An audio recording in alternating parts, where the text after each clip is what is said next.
Good morning student, मैं Anshu sir और आज हम देखेंगे क्लास 6 साइंस का एनसीईआरटी का चैप्टर 5 फूड एंड हेल्थ, यानी कि भोजन और स्वास्थ्य। हमारे बॉडी के लिए फूड इम्पॉर्टेंट है, क्योंकि ताकि हमें एनर्जी मिल सके, एनर्जी से हम ज़्यादा से ज़्यादा वर्क कर सके, ब्लड सर्कुलेट रहे हमारा, ठीक है, एनर्जी रहे और इससे हम जो है हेल्दी रहें, स्वस्थ रहें, ठीक है। स्वास्थ्य हमारे लिए बहुत ज़्यादा ज़रूरत है, ठीक है, ताकि हम अपनी बॉडी को मेंटेन रख सकें, फिट रहें और जो ज़्यादा से ज़्यादा वर्क कर सकें। एएमयू जेएमआई वाले बच्चों के लिए ही नहीं इम्पोर्टेंट क्लास है ये, जो भी केवीएस की, एनवीएस की, रीट की, इसके अलावा यूपी टेट, सी टेट, जब 1 to 10 का लेवल यहाँ आता है, जो 6, 7, 8 की एनसीईआरटी पढ़ना चाहता है उनके लिए भी ये इंपॉर्टेंट क्लासेस हैं। फ्री ऑफ कॉस्ट क्लास हैं, ठीक है। माई टीचर स्टडी प्लेटफॉर्म के नाम से हमारा यूट्यूब पर चैनल है। मैं अंशु सर आपसे प्रॉमिस किया था 1 to 10 तक जितने भी डिफरेंट टाइप से सब्जेक्ट हैं, मैं आपको चाहे स्कूल से रिलेटेड हो चाहे जो है कॉम्पिटिशन से रिलेटेड हो, मैं आपको नोट्स प्रोवाइड कराऊंगा ज़्यादा से ज़्यादा और फ्री ऑफ कॉस्ट है, ज़्यादा से ज़्यादा आप जो है शेयर कीजिए। तो चलिए स्टार्ट करते हैं। तो देखिए, फूड जो हम खाते हैं उसमें बहुत सारे तरह के सब्सटेंसेस होते हैं, पदार्थ होते हैं जो हमारी बॉडी को ज़रूरत होती है ताकि हमारी बॉडी जो है मेंटेन रहे, फिट रहे। Substance found in food that provides the energy और material required for the normal growth. Fruit से जो हमें एनर्जी मिलती है और कुछ ऐसे सब्सटेंस हमें मिल जाते हैं, कुछ मटेरियल बोल सकते हैं ऐसे मिल जाते हैं जो हमारी नॉर्मल ग्रोथ के लिए ज़रूरी हैं, हमारी बॉडी को मेंटेन करने के लिए ज़रूरी हैं और हमारी बॉडी की रिपेयर के लिए ज़रूरी हैं। Of the body parts are called nutrients, ठीक है। तो खाने में बहुत सारे न्यूट्रिएंट्स होते हैं। अब न्यूट्रिएंट्स के कई सारे नाम होते हैं अलग अलग, जैसे कि कार्बोहाइड्रेट हो गया, प्रोटीन्स हो गया, फैट्स हो गए, विटामिन्स हो गए, मिनरल्स हो गए और फाइबर हो गए। ये सारे न्यूट्रिएंट्स के टाइप हैं। हर अलग अलग तरह के फूड में अलग अलग तरह के आपको न्यूट्रिएंट्स पाए जाएंगे और हर तरह का फूड हमारे लिए इम्पोर्टेंट है ताकि हमारी बॉडी में न्यूट्रिएंट्स की कमी ना हो। अगर कमी होगी तो हम बीमार हो सकते हैं या फिर हमें ऐसी बीमारी लग सकती है जो कि लाइलाज हो सकती है। तो इसलिए हमें ऐसा फूड, ऐसा बैलेंस डाइट खाना चाहिए, ऐसे फूड हमें खाना चाहिए ताकि हमें सारे न्यूट्रिएंट्स मिलते जाएँ। देखिए, फ्री ऑफ कॉस्ट क्लास है, शेयरिंग इज़ केयरिंग, ज्ञान बांटने से बढ़ता है। मैं एक टीचर हूँ, सोशल वर्क कर रहा हूँ, free of cost knowledge provide कर रहा हूँ। तो आप, हो सकता है आपको वीडियो की ज़रूरत ना पड़े, हो सकता है आपके पास कोचिंग हो सकता है आपके पास इतना मनी हो सफिशिएंट जो आप कोचिंग कर रहे हो। देखिए, बहुत सारे लोगों के पास मनी नहीं है, इतना सफिशिएंट पैसा नहीं है, तो उन लोगों तक ये वीडियो ज़रूर पहुंचा दें ताकि उनको प्रॉफिट हो सके। और डिस्क्रिप्शन में मेरा नंबर दे रखा है, आप चाहें तो मेरे से बात कर सकते हैं। और अगर मेरे थ्रू आपका नंबर आता है, भगवान करे, तो अच्छी बात है, आप मुझसे मिलने आइएगा, मुझे अच्छा लगेगा। तो आप समझ गए होंगे, फूड में बहुत सारे सब्सटेंस पाए जाते हैं जो हमारी बॉडी के लिए ज़रूरी हैं। अगर वो न्यूट्रिएंट्स कम रहते हैं तब भी हम बीमार पड़ सकते हैं और ज़्यादा मात्रा में भी हमें वो चीज़ नहीं लेनी चाहिए। तो उसी के बारे में हम यहाँ पढ़ेंगे। तो पहला आता है न्यूट्रिएंट्स, कार्बोहाइड्रेट। कार्बोहाइड्रेट क्या हमें प्रोवाइड करते हैं हमारी बॉडी को, किस फूड में पाए जाते हैं उसके बारे में देखते हैं। It gives us quick energy. Carbohydrate ऐसे होते हैं जब हमें बहुत ज़्यादा, हमें लगे कि हम बहुत थके हुए हैं और हमें बहुत जल्दी एनर्जी चाहिए हो, तो हम जो कार्बोहाइड्रेट्स को ऐसा खाना यूज़ कर सकते हैं, ऐसा खाना ले सकते हैं जिसमें कार्बोहाइड्रेट्स हों। कार्बोहाइड्रेट्स आर शुगर एंड स्टार्चेज, जैसे फ्रूट्स हो गए, वेजिटेबल्स हो गए, क्योंकि इसमें शुगर और स्टार्च होता है कार्बोहाइड्रेट में, इसलिए वो जल्दी हमें एनर्जी प्रोवाइड करते हैं। जैसे कि दूध हो गया, ठीक है, फ्रूट्स हो गए, वेजिटेबल्स हो गए, ब्रेड हो गए, ब्रेड आप खा लीजिए दूध से, ठीक है, तुरंत के तुरंत आपको ऐसे एनर्जी आ जाएगी। सीरियल्स हो गए are the main sources of carbohydrate. Carbohydrate ये हमें तुरंत ऊर्जा देता है, तुरंत एनर्जी देते हैं। कार्बोहाइड्रेट में चीनी और स्टार्च होते हैं। फल, सब्जियाँ, ब्रेड, अनाज वगैरह ये सब आपको इसमें मिलेंगे। दूसरी तरह का ये न्यूट्रिएंट्स आता है जो खाने में पाया जाता है, वो होता है proteins. It helps our body to make new cells. Proteins are found in pulses, egg, soybean and meat. Protein ज़्यादा से ज़्यादा मात्रा में इन चीज़ों में पाया जाता है जो हमारी बॉडी के लिए ज़रूरी होता है। देखिए, हो सकता है बहुत से लोग मीट मांस ना खाते हो, और भी बहुत सारे फूड हैं जिसमें प्रोटीन्स, कार्बोहाइड्रेट वगैरह पाए जाते हैं। नेक्स्ट आता है आपका फैट्स। फैट भी हमारे कहते हैं बहुत ज़्यादा, देखिए ज़्यादा नहीं होना चाहिए और कम भी नहीं होना चाहिए, एक नॉर्मल बैलेंस डाइट होनी चाहिए जो कि हमें बॉडी को ज़रूरत होती है। तो फैट्स भी ज़रूरी होता है हमारी बॉडी के लिए। ये डाइजेस्ट लेट होता है, ठीक है, बहुत देर में डाइजेस्ट होता है, लेकिन ज़रूरी होता है। Fat gives our body energy store. Fats जो है एनर्जी को स्टोर कर रख सकता है और जब हम ज़रूरत होती है तब वो एनर्जी को रिलीज़ करता है। Fat also help us to keep your body warm. हमारी बॉडी को गर्म रखता है। वेजिटेबल्स, ऑयल हो गए, फैट्स पाए जाते हैं उसमें। बटर, मक्खन, ghee gives us fat. Fat takes longest time to digest. Fat, हाँ, थोड़ा समय लगता है डाइजेस्ट करने में, इसलिए ज़्यादा पूरी पकवान भी नहीं खानी चाहिए, लगातार नहीं खानी चाहिए, लेकिन सही मात्रा में थोड़ा थोड़ा हमें लेते रहना चाहिए ताकि इनकी चीज़ की हमें कमी ना हो हमारी बॉडी को। नेक्स्ट है आपका विटामिन्स। विटामिन्स बहुत ज़रूरी होते हैं हमारे जो न्यूट्रिएंट्स हैं। It is a group of nutrients, ये न्यूट्रिएंट्स का ग्रुप होता है डेट आर बॉडी नीड्स हमारी बॉडी के लिए ज़रूरी होता है ताकि हमारी गुड हेल्थ रहे और हमारी ग्रोथ अच्छी तरह से बढ़ती रहे। फ्रेश फ्रूट्स खाने चाहिए, वेजिटेबल्स खाने चाहिए, गुड सोर्स हैं विटामिन के, इनसे हमें विटामिन मिलती है। विटामिन बहुत सारे टाइप की होती हैं लेकिन मेनली आपको दे रखी हैं ABCDEK। इनसे कौन कौन सी बीमारियाँ हो सकती हैं कमी से, ठीक है, तो वो भी हम पढ़ेंगे आगे। तो सारी चीज़ हम पढ़ेंगे इसमें। फूड कैसा खाना चाहिए, फूड में कितने सारे न्यूट्रिएंट्स होते हैं, इसके अलावा फूड ना खाएं अगर ठीक से, ठीक है, तो कौन कौन सी बीमारियां हमें हो सकती हैं, उनसे हम कैसे बचें, तो ये सब चीज़ हम पढ़ेंगे। देखिए फ्री ऑफ कॉस्ट नॉलेज है, आप ज़्यादा से ज़्यादा शेयर कीजिए और ज़्यादा से ज़्यादा जो कोशिश कीजिए आपका नंबर आए, पेरेंट्स का नाम हो, आपका नाम हो, और आप मुझसे मिलने ज़रूर आइएगा, मुझे अच्छा लगेगा। देखिए मिनरल्स, एक मिनरल्स तो आपने चैप्टर पढ़ा होगा रॉक्स एंड मिनरल्स करके, वो चीज़ अलग है, वो भी इन्वायरमेंट में ही पाया जाता है। मिनरल्स वैसे भी सॉइल में होते हैं और प्लांट जो है डायरेक्टली इनडायरेक्टली उन्हें थोड़ा सा ले ही लेते हैं, और फूड के थ्रू, फ्लावर्स के थ्रू, वेजिटेबल्स के थ्रू वो भी हमारे बॉडी में मिल जाता है। हर चीज़ हमें ज़रूरी है एनवायरनमेंट से। तो minerals the substance that do not contain carbon, way minerals को हिंदी में खनिज कहते हैं। वे मिनरल्स जिनमें कार्बन नहीं होता है और एसेंशियल स्मॉल क्वांटिटी, थोड़ी ज़रूरत जरूर होती है हमें, बहुत ज़्यादा ज़रूरत नहीं लेकिन थोड़ी बहुत ज़रूरत होती है मिनरल्स की, फॉर द नॉर्मल फंक्शन होगा तो बॉडी, ताकि हमारी बॉडी ठीक से फंक्शन कर सके, आर कॉल्ड मिनरल्स, उन्हें हम मिनरल्स कहते हैं। Minerals include iron for the blood, minerals की वजह से ब्लड में आयरन की कमी जो है दूर हो जाती है। कैल्शियम मिलता है ताकि हमारी बोन्स जो हड्डियाँ जो स्ट्रॉन्ग रहें और दांत भी स्ट्रॉन्ग रहें। Other minerals important for the human body के लिए कौन कौन से मिनरल्स जो है इंपॉर्टेंट हैं, जैसे आयोडीन हो गया, मैग्नीशियम हो गया, फॉस्फोरस हो गया, कॉपर हो गया, सोडियम हो गया, पोटेशियम हो गया और जिंक हो गया। ये सारे जो है क्या है मिनरल्स हैं जो हमारी बॉडी के लिए नेसेसरी हैं। बाकी आपको इमेजेस में दिखाई दे रहा होगा। प्लेलिस्ट बनी हुई है, 20 चैप्टर हैं साइंस के क्लास 6 के, आप आराम से क्लास 6 की साइंस की NCERT पढ़ सकते हैं, और जो अदर कॉम्पिटिशन की तैयारी कर रहे हैं 1st से 10th लेवल की, वो भी आराम से यहाँ से पढ़ सकते हैं। इसमें कोई वो नहीं है, आप आराम से यहाँ पे नोट्स प्रोवाइड हैं आपको, आप देख सकते हैं। अब बात आती है बैलेंस डाइट की। बैलेंस डाइट क्या होती है? फॉर गुड हेल्थ, हमें अपनी हेल्थ को गुड रखने के लिए एक संतुलित आहार की ज़रूरत है, एक संतुलित खाने की ज़रूरत है जो कि हमें लेना चाहिए। हैव ऑल न्यूट्रिएंट, जिसमें सारे के सारे न्यूट्रिएंट्स हो, थोड़े कार्बोहाइड्रेट भी हों, थोड़े प्रोटीन भी हों, ठीक है, थोड़े जो है उसमें जो है मिनरल्स भी हों। ऐसा खाना जिसमें सब मात्रा में थोड़ा थोड़ा होना चाहिए। कहा जाता है दोपहर का खाना थोड़ा भारी होना चाहिए और शाम का खाना जो है हल्का होना चाहिए। दोपहर खाने के बाद टहलना नहीं चाहिए और शाम के खाने के बाद ज़रूर टहलना चाहिए।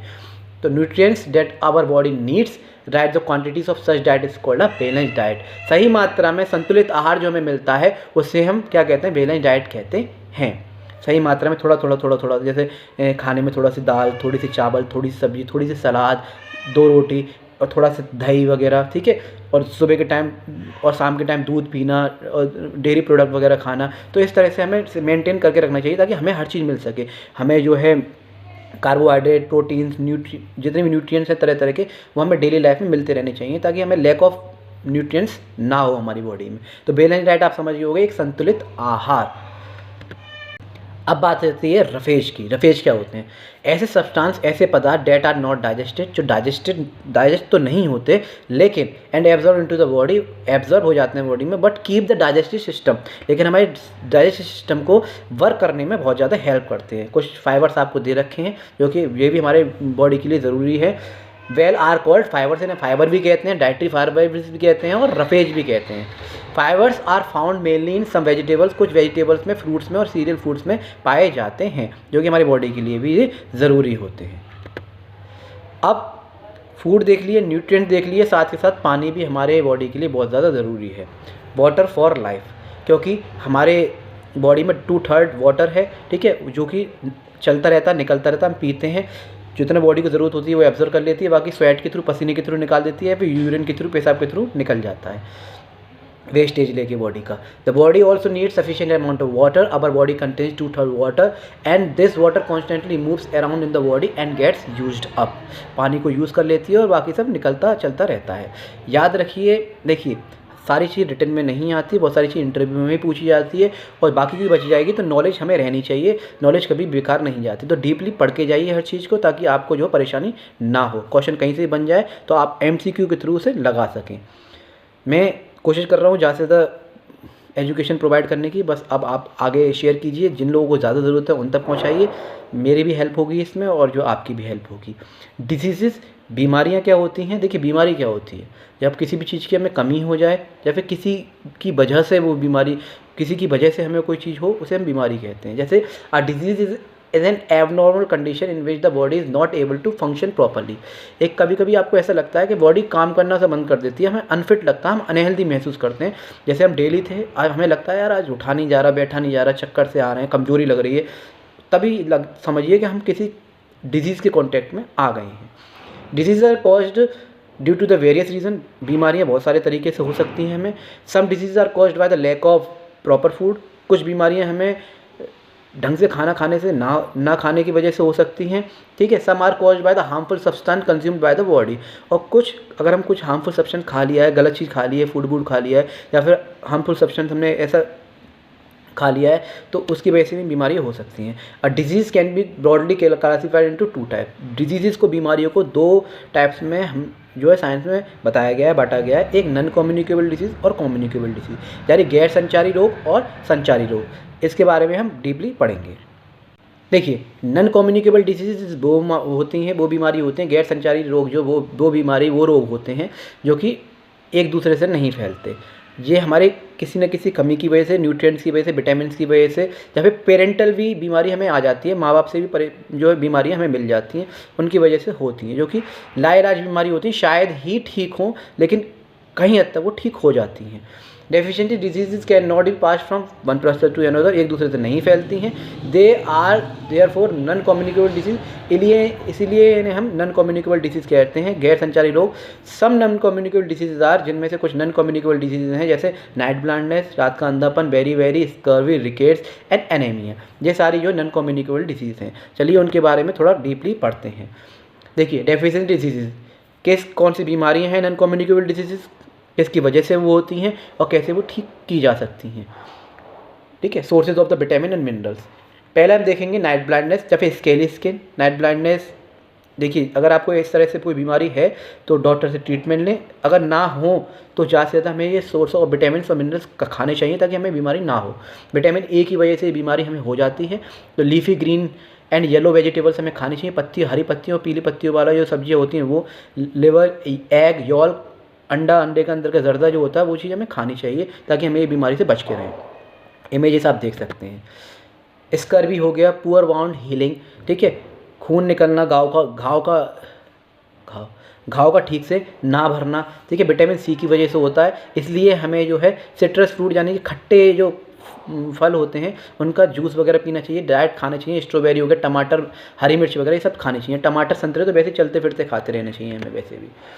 फिर है गैस्ट्रोइंटेस्टिनल प्रॉब्लम, ठीक है, गैस की प्रॉब्लम बहुत सारे लोगों को पाई जाती है, ये विटामिन ई की वजह से होती है, ठीक है।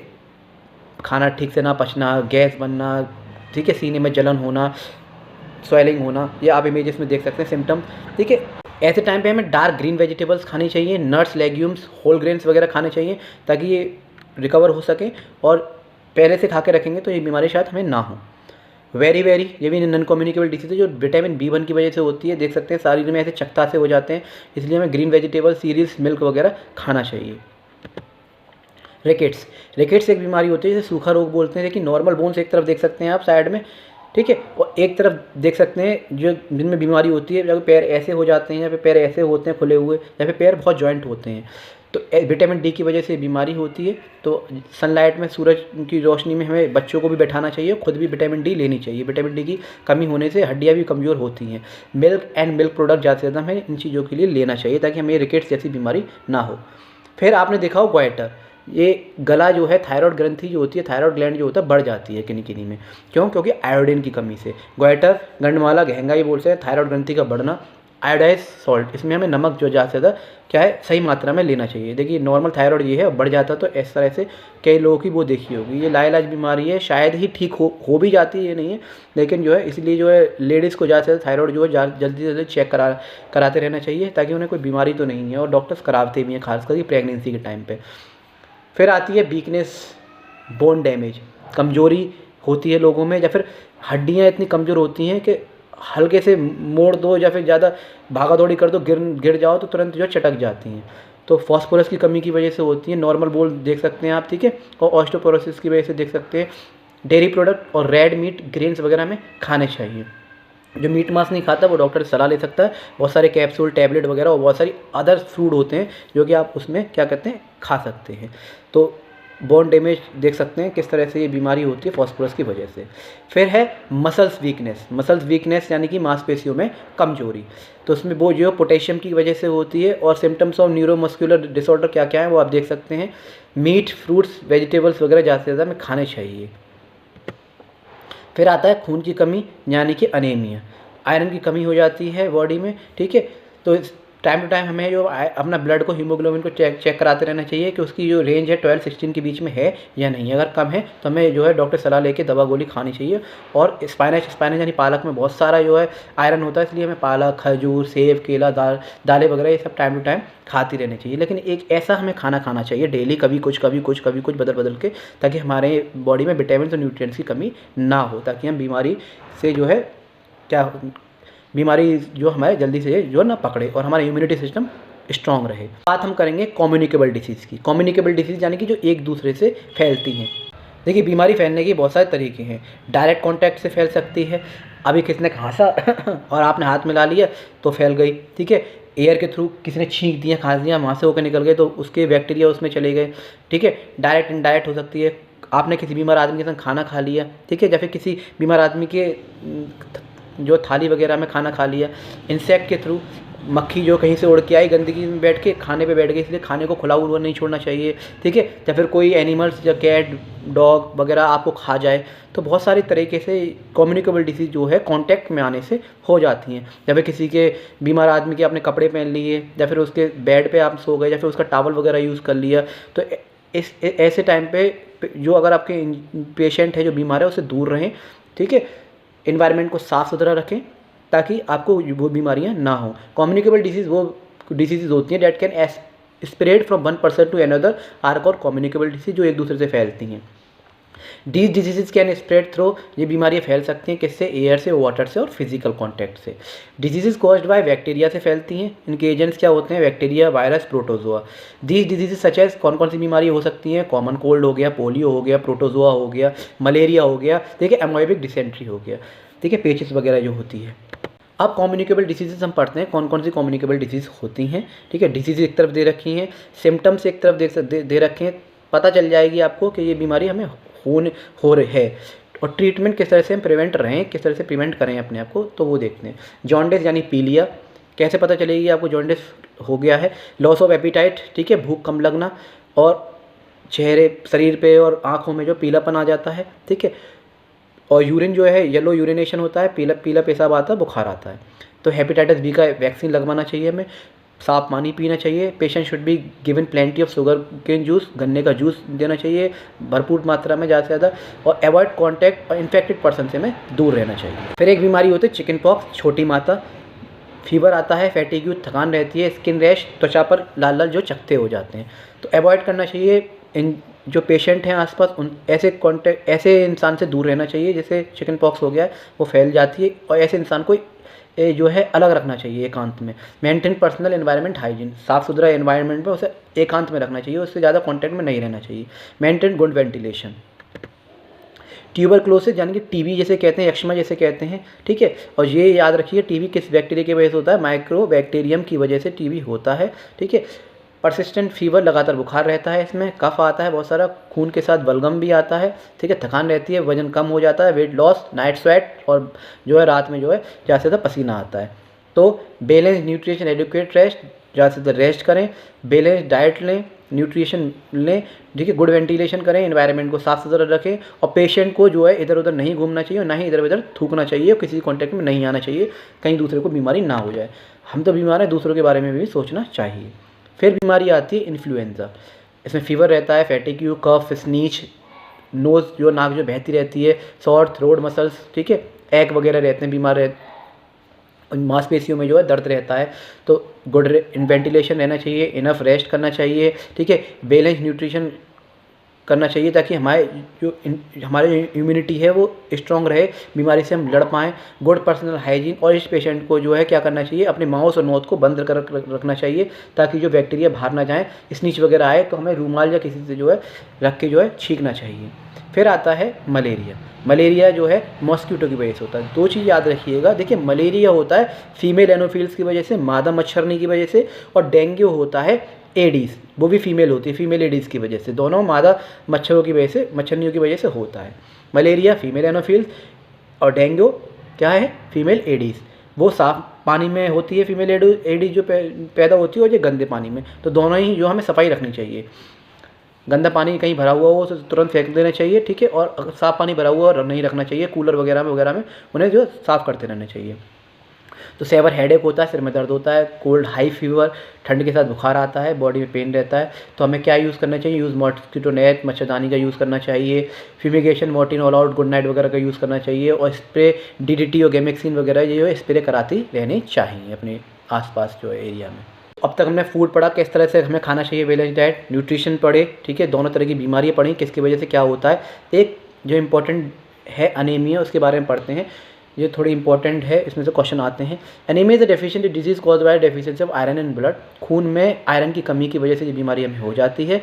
अमाउंट ऑफ हीमोग्लोबिन जो होता है हमारे वो ब्लड में, ठीक है, वो डिसाइड करता है कि हमें एनीमिया है, एनीमिक है या नहीं है। तो हमें अगर हीमोग्लोबिन हमारा लो है, low haemoglobin level shows that the person is anaemic. अगर हीमोग्लोबिन लो है तो हमें जो टैबलेट, कैप्सूल वगैरह ये दवा गोली खानी चाहिए, और साथ के साथ एक अच्छा न्यूट्रिशन फूड जो हमें खाना चाहिए। टू डिटेक्ट एनीमिक क्या करते हैं, डॉक्टर के पास अगर जाओ, अगर लगे कि आपको कमजोरी हो रही है, खून कमी है, तो डॉक्टर क्या करेगा, सिरिंज से पूरा खून निकालेगा, पूरी सिरिंज में, ठीक है, सिरिंज को फुल करके, और फिर जो वो टेस्ट करेगा। अगर 12 से 16 के बीच में है तो ठीक है, अगर 12 से कम है, 12 GMDL से कम है, तो इसका मतलब ये है आप में खून की कमी है। खास करके प्रेगनेंसी के टाइम पे लेडीज़ को जो है खून टेस्ट कराते रहते हैं डॉक्टर, जो लेडीज़ डॉक्टर होती है। क्यों? क्योंकि अगर डिलीवरी के टाइम पे बहुत सारा ब्लड जो रिलीज़ होता है, तो इसलिए जो 12 से कम जो ब्लड नहीं होना चाहिए, वरना खतरा होता है। इसलिए ज़्यादा से ज़्यादा ब्लड की कैप्सूल वगैरह भी, टैबलेट्स वगैरह भी डॉक्टर साथ के साथ चलाते रहते हैं। दस the range lower than this, अगर इससे कम है तो आपको एनीमिया बीमारी है। एंड फ्रूट्स, बनाना, एप्पल वगैरह हो गए, एंड अदर सब्स्टिट्यूट से लायक है, टैबलेट्स, कैप्सूल वगैरह हो गए, ये भी हमें टाइम टू टाइम लेते रहना चाहिए अगर हमें खून की कमी है तो। क्योंकि एनीमिया अगर आपको है तो physical as well as mental ability भी हमें कमज़ोर होती है, प्रॉब्लम्स होती है। Children do not grow well, children ढंग से पनप नहीं पाते हैं, एनर्जी लेवल बहुत कम रहता है। ये सारे सिम्टम्स हैं अनीमिया के, आपको दिखाई दे रहे होंगे। अब कुछ बातों का हमें जो है नज़रअंदाज नहीं करना चाहिए, ध्यान रखना चाहिए अपने इन्वायरमेंट में, अपने सेफ्टी के लिए, अपने बॉडी हेल्दी के लिए। देखिए, flies also carries harmful pathogen. जो फ्लाइज होती हैं, मक्खी वगैरह होती हैं, वो कहीं गंदगी से बैठ के आती हैं और कहीं खाने वगैरह पे आपके बैठ सकती हैं, खुले खाने पे। तो ये खाने को ढक के रखना चाहिए। एक which causes disease like cholera, क्योंकि इनकी वजह से कॉलेरा, स्टमक प्रॉब्लम्स हो सकती हैं। एल्गाई आपने देखी होगी, पानी के आसपास काई वगैरह भरी रहती है, तो वो भी हमें जो है साफ़ करते रहना चाहिए अगर है आसपास, क्योंकि उससे जो मॉस्किटो क्या कहते हैं, पैदा होते हैं, ब्रीड करते हैं। तो वो भी जो हमें क्या करनी चाहिए, सफाई करते रहनी चाहिए। डिजीज़ेज जैसी कि कुछ बीमारियाँ होती हैं, जैसे मलेरिया हो गया, डेंगू हो गया, चिकनगुनिया हो गया, ठीक है, इनको किस तरह से हम प्रिवेंट कर सकते हैं उसके बारे में देखते हैं। फिलिंग अप द पिट, गड्ढों को भर दें अगर आसपास गड्ढे हैं, क्योंकि इसमें अगर पानी भरेगा तो फिर मच्छर वगैरह पैदा होंगे, कीड़े मकोड़े। कीपिंग पॉट्स, जो पॉट्स हैं घर में, कूलर्स हैं, टैंक्स हैं, क्लीन, उन्हें क्लीन करते रहना चाहिए। पानी अगर बहुत दिनों का भरा हुआ है, फैला दो और नया पानी भर लो, गंदा पानी नहीं होना चाहिए। और कहीं बेफजूल में पानी भरा हुआ रखा है तो उसे भी फैला देना चाहिए, वरना उसमें डेंगू हो सकता है। Fishes should be kept in ponds to reduce mosquito. अगर आसपास पॉन्ड्स वगैरह हैं, कुछ भी हैं, तो उसमें जो मछली को आप ज़्यादा से ज़्यादा पालो, क्योंकि मछली जो होती है ना, वो जो मॉस्किटो को जो ब्रीड नहीं होने दी, उनके अंडों को जो वो खा जाती है। आसपास अगर आप पॉन्ड्स, तालाब वगैरह हैं, तो वहाँ पर मछलियों को ज़्यादा से ज़्यादा पालो ताकि मॉस्किटो क्या हो, ब्रीड ना हो, जो है पैदा ना हो। यूज़ मॉस्किटो नेट्स, ऐसे मॉस्किटो नेट्स का यूज़ करना चाहिए। और spray oil on stagnant water bodies वगैरह में स्प्रे वगैरह जो है हमें करते रहना चाहिए। Let's recap. तो ये था chapter food and health. I hope आप लोगों को अच्छा लगा, भोजन और स्वास्थ्य।